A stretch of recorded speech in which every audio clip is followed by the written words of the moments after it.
வணக்கம் ஆன்மீக டாகேஸ் நேயர்களே. நாம் எல்லோருமே ஒரு விஷயத்தை கவனிச்சுக்கிட்டே இருக்கோம். தினசரி கேலண்டர், இன்னைக்கு என்ன, நமக்கு ராசிக்கு என்ன இன்னைக்கு போட்டிருக்கு, இன்னைக்கு அமாவாசையா பௌர்ணமியா, இன்னைக்கு ஏகாதேசியா, நாளைக்கு பிரதோஷமா, இந்த வருஷம் தீபாவளி என்னைக்கு வருது, இன்னைக்கு கறி நாளா, ஏகாதேசி அதனால சாப்பிடலாமா சாப்பிடக்கூடாதா, இந்த வருஷம் தீபாவளி ஏன் மாறிக்கிட்டே இருக்கு தேதி, இதெல்லாம் மூட நம்பிக்கையா அல்லது நம்ம முன்னோர்கள் கண்டுபிடிச்ச அறிவியலா? ஆனா ஏன் இந்த தேதியெல்லாம் மாறுது? திதினா என்ன, தேதினா என்ன, இது ரெண்டும் ஒண்ணா இல்லை வேறையா? இன்னைக்கு அந்த குழப்பத்துக்கெல்லாம் ஒரு தெளிவான பதில் கிடைக்க போகுது. தமிழ் நாட்காட்டியின் மர்மங்களை சின்ன சின்ன உதாரணங்களா எளிமையா புரிஞ்சுக்கலாம். வாங்க இந்த வீடியோவில் போகலாம். தமிழ் நாட்காட்டி, தமிழ் கேலண்டர் நம்பிக்கையா அறிவியலா? நாம அடிக்கடி கேட்குறோம். இன்னைக்கு அந்த சந்தேகத்துக்கு ஒரு தெளிவான பதில தமிழ் நாட்காட்டி திதிகள் மற்றும் பண்டிகைகள் இந்த ஒரே விஷயத்தின் மூலம் புரிஞ்சிக்க போறோம்.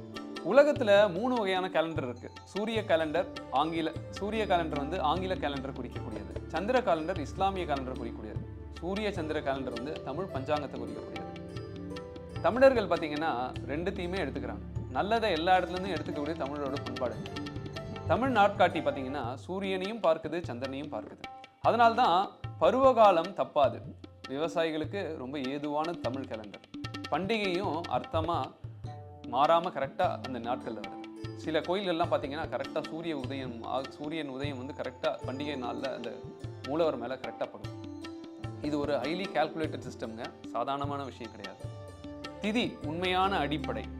நாம் தேதி பார்க்கிறோம், ஆனால் தமிழ் பஞ்சாங்கம் தேதியை பார்க்கலங்க, திதியை பார்க்குது. தமிழ் நாட்காட்டி தேதி அல்ல திதி, அதை நாம் புரிந்து கொள்ளணும். இதை நல்லா நீங்க மனசுல வச்சுக்கோங்க. அதனால்தான் ஒரே பண்டிகை ஒவ்வொரு வருஷமும் வேற வேற தேதியில வருது. இங்க முக்கியமான விஷயம் நாம் மனதில் வைத்துக் கொள்ள வேண்டியது என்னன்னா, டேட் முக்கியம் இல்லை, திதி தான் முக்கியம். இதை மனசுல நல்லா வச்சுக்கோங்க. இதுக்கப்புறம் தான் நம்ம அதுக்குள்ள நல்லா அப்பவும் போறோம்.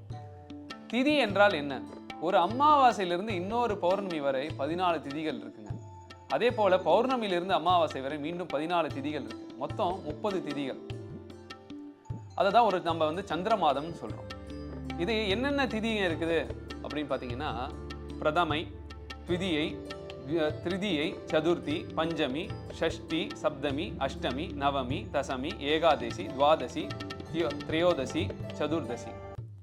அமாவாசை முதல் பௌர்ணமி வரையிலான காலம் வளர்பிறைன்னு சொல்றாங்க. அதை என்ன சொல்றாங்கன்னா, அல்லது சுக்லபக்ஷம்னு சொல்றாங்க. இது வளர்பிறைன்றது பார்த்தீங்கன்னா, நம்மளோட அறிவியல் பூர்வமான பார்த்தீங்கன்னா, வளர்பிறையில காரியங்கள் வைப்பாங்க, நிறைய நல்ல விஷயங்கள்லாம். ஏன்னா அதெல்லாம் வளர்ந்துக்கிட்டே போகணும்ட்டு. நம்ம கிட்ட இருக்கக்கூடிய பாவங்கள்லாம் குறையணும்னா அது எல்லாமே தேய்பிறையில் வைப்பாங்க. இது பார்த்தீங்கன்னா பௌர்ணமி முதல் அமாவாசை வரையிலான காலம் தேய்பிறை அல்லது கிருஷ்ணபக்ஷம். தேய் என்பது தமிழில் சோர்வு என்று சொல்லப்படுகிறது. புரியுதா இல்லைங்களா? இந்த காலகட்டத்தில் சந்திரன் அளவு குறைவதை இது குறிக்கிறது. திதியை அடிப்படையாக கொண்ட தேதியை அறிய நமக்கு மாதம், பக்ஷம் அல்லது பிறை மற்றும் திதி தேவை. உதாரணமாக அக்ஷய திருதியை ஒவ்வொரு ஆண்டும் பங்குனி மாதம் வளர்பிறை அல்லது சுக்லபக்ஷம் மற்றும் திருதியை திதியில் கொண்டாடப்படுகிறது. இங்க பாத்தீங்கன்னா அக்ஷய திருதி பாத்தீங்கன்னா வளர்பிறையில வச்சிருக்காங்க. ஏன்னா செல்வம் கூடிக்கிட்டே போகணும் அப்படின்றத குறிக்கிறதுக்காக வளர்பிறையில வச்சிருக்காங்க. சரிங்க, அப்புறம் வேற என்ன பண்ணியிருக்காங்க அப்படின்னு கேட்டீங்கன்னா, ஸ்ராத்தங்கள், இறப்பு ஆண்டு விழாக்கள் நட்சத்திரங்கள் அடிப்படையில் அல்லாமல் திதியின் அடிப்படையில் குறிப்பிடப்படுகின்றன. எனவே பிறந்த நாளை கணக்கிடுவதற்கு நாம் மாதம் மற்றும் நட்சத்திரத்தை பயன்படுத்துகிறோம். அதே நேரத்தில் இறப்பு ஆண்டுகளுக்கு கணக்கிடுவதற்கு நாம் திதிகளை பயன்படுத்துகிறோம். மகா சிவராத்திரி பார்த்தீங்கன்னா எப்போ வருதுன்னா தேய்பிறையில் வருது, சதுர்தசி இரவுல வருது. பாபங்கள்லாம் குறையிறதெல்லாம் தேய்பிறையில் வருது. நமக்கு வளர்ச்சி வளம்லாம் வருது. அதெல்லாம் நமக்கு இதெல்லாம் காட்டுறது என்னென்ன தமிழ்நாட்காட்டி ஒரு விஞ்ஞான அடிப்படையிலான கால கணக்குன்றது நமக்கு இது நேர்முறையாகவும் மறைமுகமாகவும் காட்டுகிறது.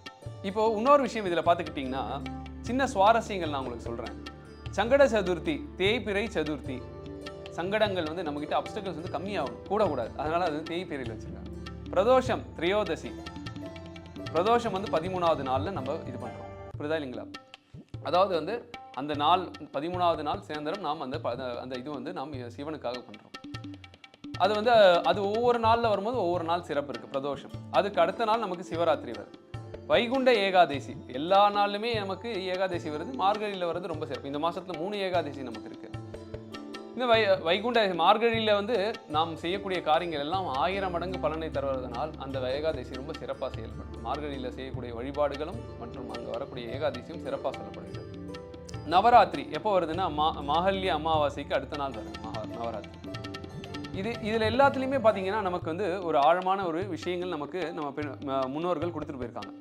பிரதோஷம், இந்த நாளில் சிவனையும் பார்வதியும் வழிபடுகிறார்கள். சனிக்கிழமை வந்தால் அது சனி பிரதோஷம் என்று அழைக்கப்படுகிறது. அது ரொம்ப விசேஷம். இது வந்து எப்படி வருதுன்னா நமக்கு ஒவ்வொரு மாதம் இருமுறை இது வருது. சங்கட சதுர்த்தி ஒவ்வொரு மாதம் தேய்பிறை சதுர்த்தியில் வருது. இந்த நாளில் விநாயகரை நம்ம வழிபடுறோம். சிவராத்திரி இந்த நாளில் வந்து சிவபெருமானை வழிபடுகிறோம். அது எதற்காக? நமக்கு நம்மளுடைய ஞானம் பெறணும், பாபங்கள் நம்மகிட்ட இருந்து போகணும். இது வந்து சதுர்தசி இரவில் 6 மணி நேரத்திற்கு குறைவாக நீடித்தால் அதற்கு முந்தைய இரவு, அதாவது திரியோதசி இரவு சிவராத்திரி என்று குறிப்பிடப்படுகிறது. இது வந்து ஒவ்வொரு மாதமும் தேய்பிறையின் போது சதுர்தசி இரவுல வருது. இப்போ இதே மாதிரி நம்மளுடைய விழாக்கள் பார்த்தீங்கன்னா எல்லாமே பொங்கல், இது எப்போனா தை மாதம் முதல் நாள் நமக்கு வச்சிருக்காங்க. அப்புறம் வந்து பார்த்தீங்கன்னா நமக்கு ரத சப்தமி, இது எப்போ வச்சிருக்காங்கன்னா தை மாசி வளர்ப்பிறையில் வச்சிருக்காங்க. சில பண்டிகைகள் வளர்ப்பிறையிலும் சில பண்டிகைகள் வந்து தேய்பிறையிலும் வைத்திருப்பதற்கு நோக்கம் என்னன்னா, சிலது வந்து வளத்தை குறிப்பதற்காகவும் சிலது வந்து நம்ம கிட்ட இருக்கக்கூடிய குறைகளை கம்மி பண்ணுவதற்காகவும் அப்படின்னு அழகாக வைத்திருக்காங்க.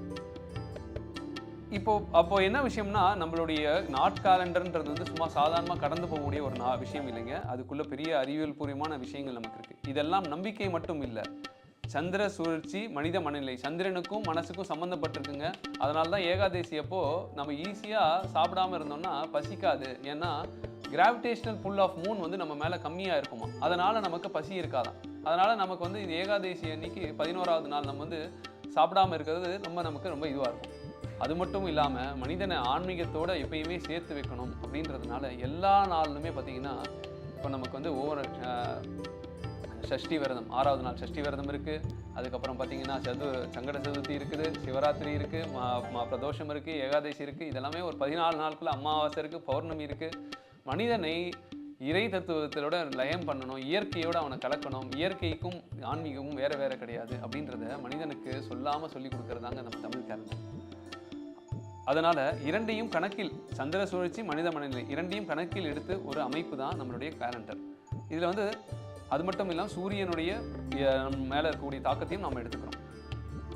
நாம் தமிழ் பஞ்சாங்கம் வந்து வெறும் நாள்காட்டி மட்டும் இல்லைங்க, அது வானியல், கணிதம், மனித மன அறிவு, ஆன்மீகம் எல்லாம் சேர்ந்த உருவான ஒரு அற்புத அறிவியல் மரபுங்க.